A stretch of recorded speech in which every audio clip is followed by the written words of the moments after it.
अमित शर्मा मेरे बहुत प्यारे अनुज हैं, बहुत शानदार तेवर उनका है और सोशल मीडिया पर काफी चर्चा में रहते हैं इन दिनों। लेकिन मैं 4 पंक्तियां पढ़ता हूं इनकी अगवानी में, और इस बात से शायद यह बैठा हुआ कोई व्यक्ति असहमत नहीं होगा कि अगर लालच में गैरों की वफादारी नहीं करते, अगर लालच में गैरों की वफादारी नहीं करते, कभी दुश्मन यहां आने की तैयारी नहीं करते। और नौवारी वालों, सबकी तालियां उठें आकाश भर और यह हुंकार दें कि हम जागृत भी हैं और चैतन्य भी। अगर लालच में गैरों की वफादारी नहीं करते, कभी दुश्मन यहां आने की तैयारी नहीं करते। गुलामी आज तक हमने कभी भोगी नहीं होती अगर इस देश के कुछ लोग गद्दारी नहीं करते। आइए ऐसे ही ज्वलंत प्रश्नों को उछालने के लिए मैं बुला रहा हूं नोएडा से हमारे बीच ओज का बेहतरीन युवा स्वर श्री अमित शर्मा जी को। एक बार दोनों हाथ आइए जोरदार तालियों के साथ। मनवीर भाई जी मेरे बारे में बता रहे थे कि इतनी देर से आए, बहुत लंबी दूरी तय करके आए। कोई बात नहीं, सरकार जाने के बाद कोई यादव इतने बोल सकते हैं पहले कभी को देखा।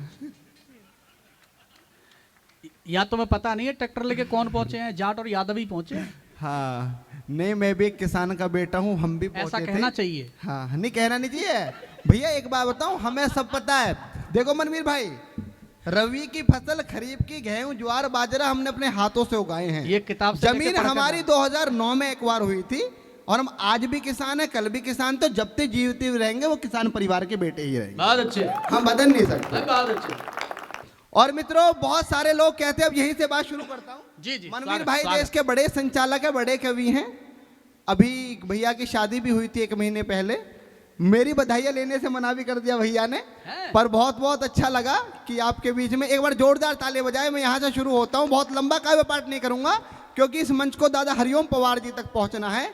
कि बहुत सारे लोग कहते, मनवीर भाई भी कह रहे थे, भाई बहुत अच्छे से दिखते हो, ये जो ग्लो आता है फेस पर, ये कहां से आता है? अब आपका ध्यान चाहता हूं, खेती किसानी की बात हुई तो मैंने इनको जवाब दिया कि मोहब्बत से नहीं आया।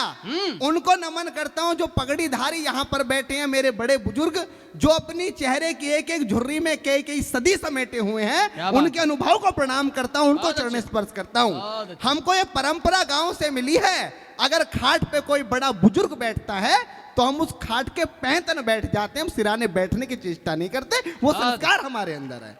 हमें ये बताने की जरूरत नहीं है हम किसान परिवार से हैं या नहीं है, कि मोहब्बत से नहीं आया, जवानी से नहीं आया, कविता से नहीं आया, कहानी से नहीं आया, और बाद मेहनत के जो निकला ये उस पानी से आया है। बाद मेहनत। और चौथी पंक्ति पर मनवीर भाई को पता लग जाए कि अमित शर्मा एक किसान परिवार का किसान खड़ा है, कि मोहब्बत से नहीं आया, जवानी से नहीं आया, कविता से नहीं आया, कहानी से नहीं आया, और बाद मेहनत के जो निकला ये उस पानी से आया है, और हमारे चेहरे पे ये नूर किसानी से आया है। बहुत अच्छा भाई, बहुत अच्छे। अरे करो करो करो, जरूरी है करना। बहुत बहुत धन्यवाद।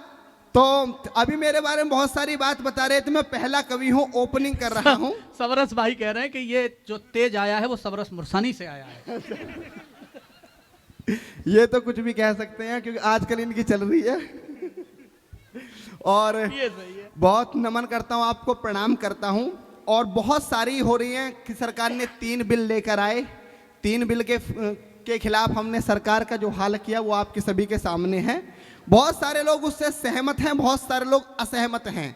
बस मैंने भी फेसबुक के माध्यम से लंबी चौड़ी पोस्ट डालकर बताया था। बहुत सारे लोग कहने लगे कि किसान खेतों में काम करता है तो उद्योगपति भी तो काम करता है, उद्योगपति भी तो रोजगार देता है, जो बाकी चीजें बनती हो तो फैक्ट्रियों में बनती हैं।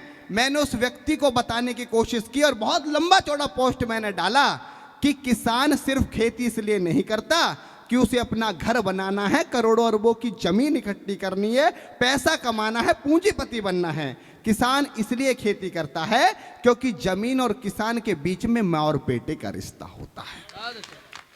वो बुद्धिजीवी जो ये बात कह रहे हैं ना, वो वही लोग हैं जो सुबह उठते ही 10 रुपए की मैगी खाते हैं और चाइना के प्लास्टिक के चावल खाते हैं, उसके बाद वो किसानों की बात कर रहे हैं, तो इनकी मैं भर्त्सना करता हूँ, कड़े शब्दों में निंदा करता हूँ।